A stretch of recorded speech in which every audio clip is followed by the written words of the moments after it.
नमस्कार दोस्तों, एक बार फिर से आपका स्वागत है मूवी क्लैरिटी में।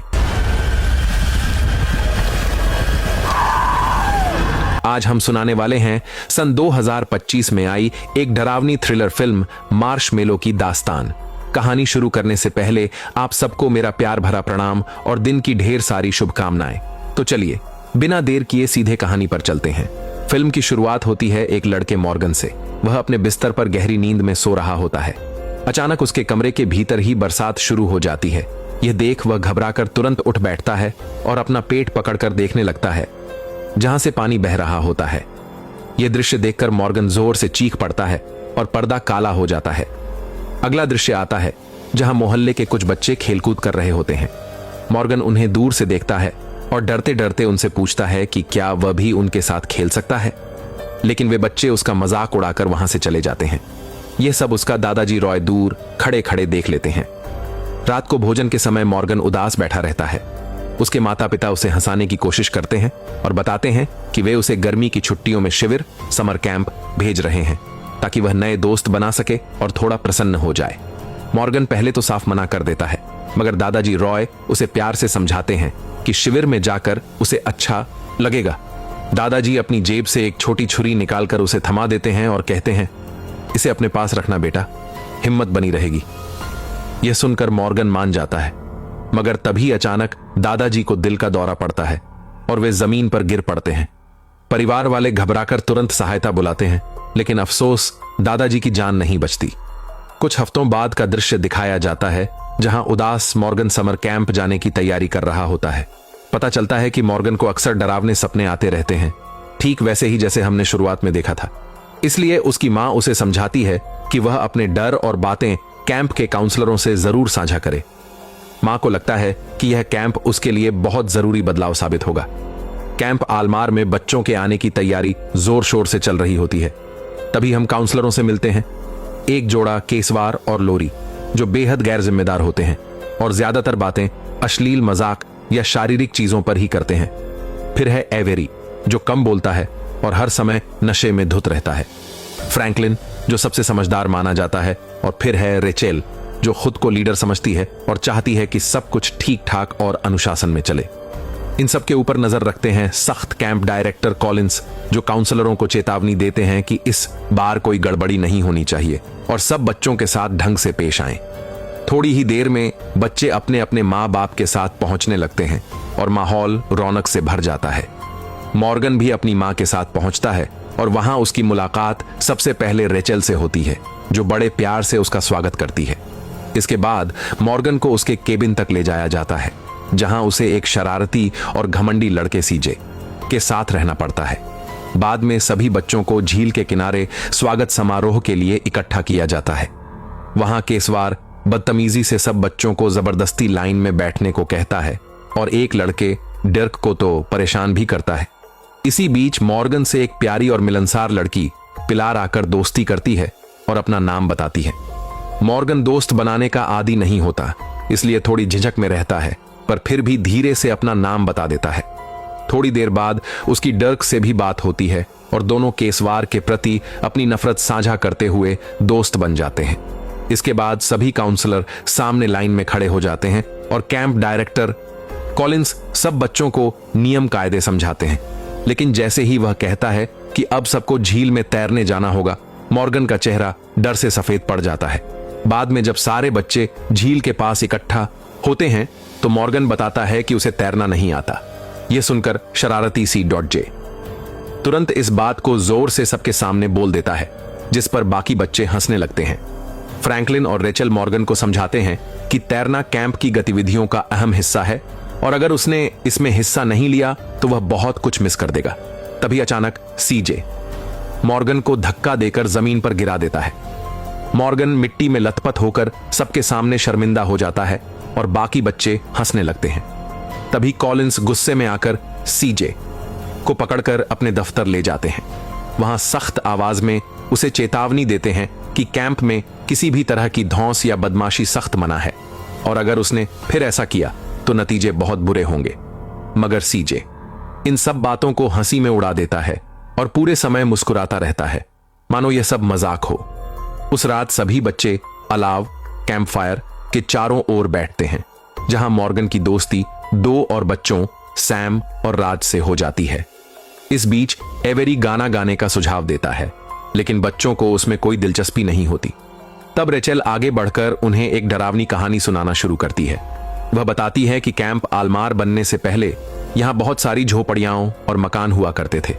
एक डॉक्टर भी यहीं अपने परिवार, पत्नी और 2 बच्चों के साथ रहा करता था।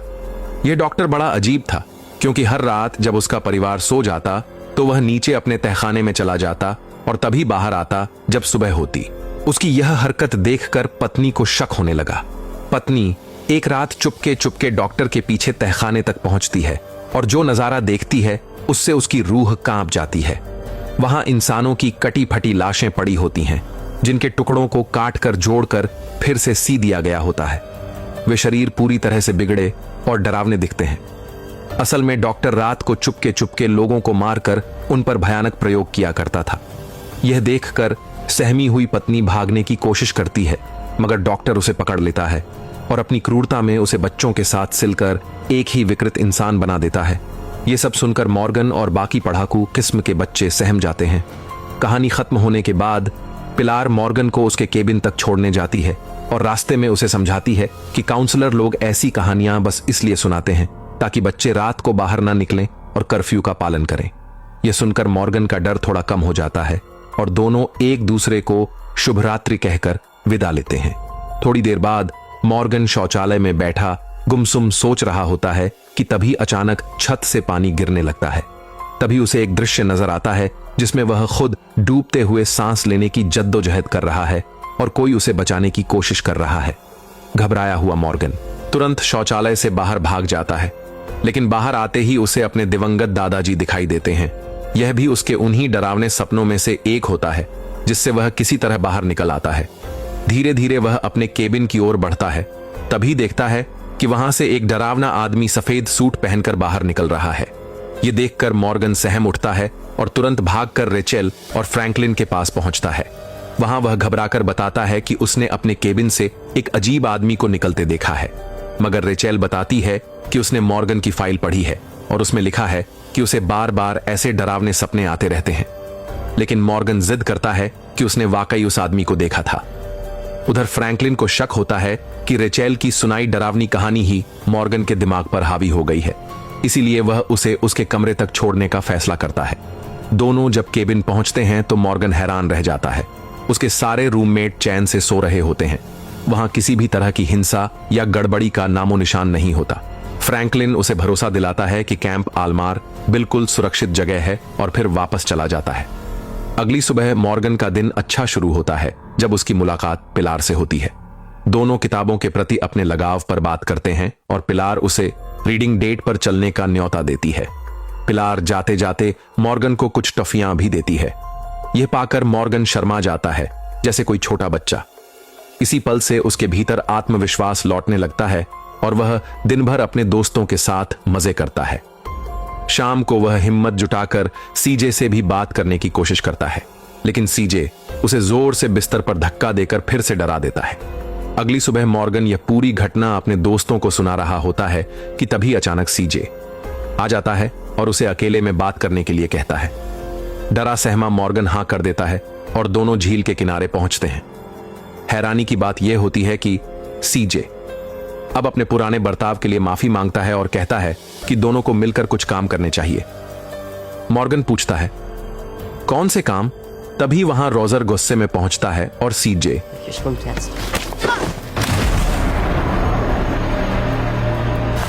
मगर सीजे आसानी से रोजर पर भारी पड़ जाता है और उसे बेरहमी से पीटने लगता है। उधर मॉर्गन का शरीर ढीला पड़ जाता है और वह धीरे धीरे पानी में डूबने लगता है, लेकिन ठीक समय पर केसवार उसे बचा लेता है और किनारे पर लाकर उसे CPR देने लगता है। बाकी काउंसलर भी वहां पहुंच जाते हैं और C.J को जबरन राज से अलग कर देते हैं। उधर केसवार पूरी कोशिश कर मॉर्गन की जान बचा लेता है और उसे होश में ला देता है। इसके बाद दृश्य बदलता है और रात का समय दिखाया जाता है। बाहर सारे बच्चे मस्ती कर रहे होते हैं, लेकिन बेचारा मॉर्गन अकेला अपने कमरे में उदास बैठा रहता है। तभी कॉलिंस उसके पास गरम कोको लेकर आते हैं और उसे दिलासा देते हैं कि हालात धीरे धीरे बेहतर होंगे। साथ ही कहते हैं कि सीड जे को लेकर काफी काम करना पड़ेगा, क्योंकि कैंप आलमार में बदमाशी बिल्कुल बर्दाश्त नहीं की जाती। उस रात अचानक मॉर्गन खुद को झील के पास पाता है, जहां उसका दिवंगत दादाजी उसका इंतजार करते दिखाई देते हैं।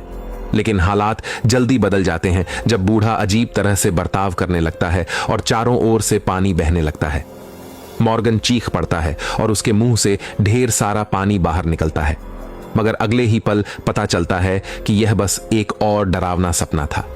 अब सोने में असमर्थ मॉर्गन खिड़की से झांकता है और देखता है कि एक केबिन के भीतर तेज रोशनी जल बुझ रही है। जिज्ञासा से भरा वह धीरे धीरे उस ओर बढ़ता है, यह देखने के लिए कि वहां क्या हो रहा है। मॉर्गन अंदर प्रवेश करता है और एक संदिग्ध कमरा देखता है, जिसे देखकर उसका खून जम जाता है। और भी भयानक दृश्य यह होता है कि वहां सीड जे की लाश पड़ी होती है, जिसके अंग निकाल दिए गए होते हैं। साथ ही दूसरे बच्चों के भी शव वहां रखे होते हैं। तभी सफेद सूट पहने वही रहस्यमयी आदमी वहां प्रकट होता है और मॉर्गन को घसीटने लगता है। मॉर्गन दहशत में चीख उठता है, लेकिन हिम्मत करके वह एक चाकू पकड़ लेता है और उस आदमी की टांग में घोंप देता है, जिससे उसे भागने का मौका मिल जाता है। मॉर्गन सीधे डर्क के केबिन की ओर दौड़ता है और जाकर सबको जगा देता है। मॉर्गन घबराकर सबको समझाने लगता है कि डॉक्टर सचमुच असली है और उसके पीछे पड़ा है, लेकिन लड़के उस पर यकीन नहीं करते। तभी अचानक वह पागल डॉक्टर सामने आ जाता है।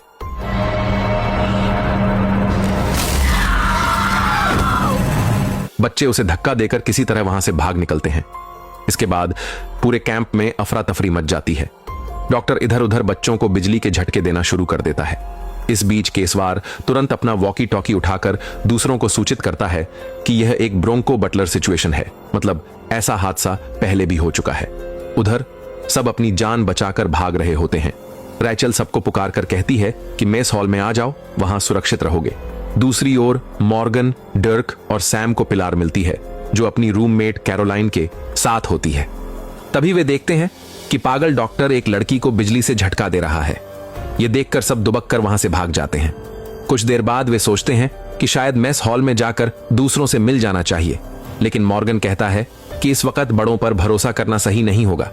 लेकिन उनकी बहस खत्म भी नहीं होती कि डॉक्टर उनकी तरफ बढ़ता दिखाई देता है और सब फिर से जान बचाकर भाग पड़ते हैं। इसी बीच फ्रैंकलिन डॉक्टर के सामने आकर उसे रोकने की कोशिश करता है, लेकिन वह भी बुरी तरह गिरा दिया जाता है। दूसरी तरफ मेस हॉल में लगभग सारे बच्चे इकट्ठा हो जाते हैं, लेकिन केसवार वहां मौजूद बच्चों की गिनती कर चिंता जताता है कि कुछ गायब हैं। इसीलिए वह बाहर निकलकर उन्हें ढूंढने का फैसला करता है। उधर मॉर्गन और उसके दोस्त एक सुनसान केबिन में घुसकर दरवाजा बंद कर लेते हैं। वहां उन्हें ढेर सारा नाव चलाने का सामान मिलता है। वे सोचते हैं कि झील पार करके मदद लाने की कोशिश करनी चाहिए, मगर पानी से डरा हुआ मॉर्गन तुरंत इस ख्याल को ठुकरा देता है। तभी एलार पूछ बैठता है, आखिर तुझे तैरने से इतना डर क्यों लगता है? अब मॉर्गन सबको वह हादसा सुनाने लगता है जो आज भी उसे डरावने सपने दिखाता है। दरअसल कुछ साल पहले वह स्विमिंग पूल में गिर गया था और लगभग डूब ही गया था। तभी उसके दादा रॉय ने उसे बचाया था। इतना सुनाने के बाद अचानक दरवाजे पर जोरदार धमाका होता है। सब घबराकर छिप जाते हैं। तभी पता चलता है कि यह केसवार है, जो बच्चों को ढूंढते हुए यहां आया है। मॉर्गन और बाकी सभी उस पर शक करते हैं, लेकिन डरा हुआ सैम अचानक दौड़कर उसकी बाहों में चला जाता है और मदद की भीख मांगता है। केसवार उसे बाहर ले जाने लगता है, लेकिन तभी डॉक्टर अचानक वहां आ जाता है और सबको चौंकाते हुए केसवार खुद सैम को डॉक्टर के हवाले कर देता है। डॉक्टर बिजली का झटका देकर सैम को बेहोश कर देता है। यहां असली राज सामने आता है कि डॉक्टर और केसवार दोनों एक साथ काम कर रहे हैं, लेकिन अगले ही पल बच्चे हिम्मत दिखाते हैं और केसवार को नाव के चप्पू से मारकर बेहोश कर भाग निकलते हैं। इसी बीच मेस हॉल में रैचेल सभी बच्चों को भरोसा दिला रही होती है कि यहां वे सुरक्षित रहेंगे, लेकिन हकीकत इसके बिल्कुल उलट होती है। डॉक्टर अचानक वहां पहुंच जाता है और बच्चों को एक एक कर बिजली से झटका देना शुरू कर देता है। उधर यह भी पता चलता है कि कैरोलाइन अपने दोस्तों के साथ भाग नहीं पाई थी। वह घबराकर जंगल की तरफ भागती है, लेकिन गिरकर उसका पैर चोटिल हो जाता है। इधर मॉर्गन, पिलार और डर्क कैंप के बीच से भागते हुए कई बेहोश पड़े बच्चों की लाश जैसी हालत देखते हैं। आखिरकार वे फ्रैंकलिन के पास पहुंचते हैं और उससे मदद की गुहार लगाते हैं, कहते हैं कि डॉक्टर उनके पीछे पड़ा है। फ्रैंकलिन पहले तो उलझन में दिखता है, लेकिन फिर वह उन्हें कॉलिन के केबिन का पासकोड बता देता है और कहता है कि वहां के लैंडलाइन से तुरंत मदद के लिए कॉल करो। उधर कैरोलाइन किसी तरह लड़खड़ाते हुए हाईवे तक पहुंच जाती है, जहां उसे किस्मत से एक पुलिस कार दिखाई देती है। वह घबराकर पुलिस वाले को बताती है कि उसके दोस्त खतरे में हैं। पुलिस वाला तुरंत उसे कार में बैठने के लिए कहता है।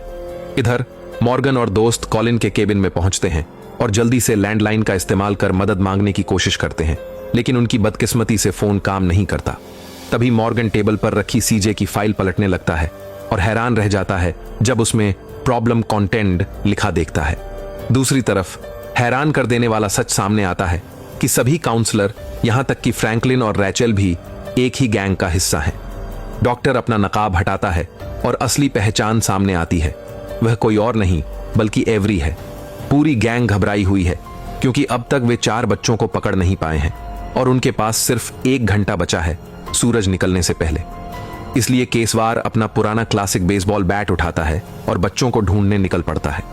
सीधा कॉलिन के केबिन की तरफ बढ़ता है, लेकिन बच्चे खिड़की से उसे देख लेते हैं। इस मौके पर हिम्मत दिखाते हुए डर्क कहता है कि वह इस कमीने का सामना करेगा और बाकी दोनों को छिप जाने की सलाह देता है।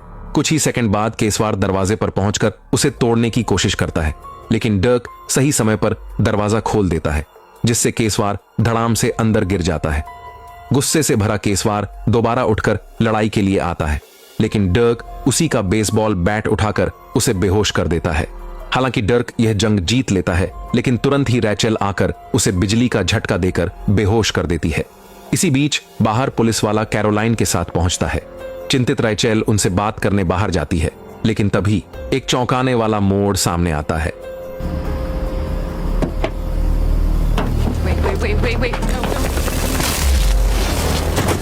पुलिस वाला बिना कुछ कहे रैचल को फिर से जैब करने देता है। इसके बाद रैचल अपने वॉकी टॉकी में बात करती है और अपनी टीम को आदेश देती है कि रोल बैक प्रोटोकॉल शुरू कर दिया जाए। यह सुनते ही कुछ ही मिनटों में कई वैन वहां पहुंच जाती हैं। उधर कॉलिन के ऑफिस में बैठे बच्चे सीजे की फाइल खंगाल रहे होते हैं और हैरान रह जाते हैं जब उसमें उसकी मौत की तारीख और उसकी बेजान तस्वीर देखते हैं। तभी मॉर्गन को अपनी फाइल मिलती है और जैसे ही वह उसे पढ़ता है, उसके दिमाग में अचानक से स्विमिंग पूल वाली घटना की फ्लैशबैक आने लगती है। मॉर्गन चीख पड़ता है क्योंकि उसे बेहद चौंकाने वाली सच्चाई का पता चलता है। उधर बाहर सफेद सूट पहने कई आदमी वैन से निकलते हैं और बेहोश पड़े बच्चों को उठाकर लोड करना शुरू कर देते हैं।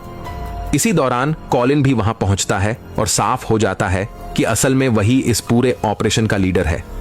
वह गुस्से में कहता है कि अब भी 2 बच्चे खुले घूम रहे हैं और इस गलती की भारी कीमत चुकानी पड़ेगी।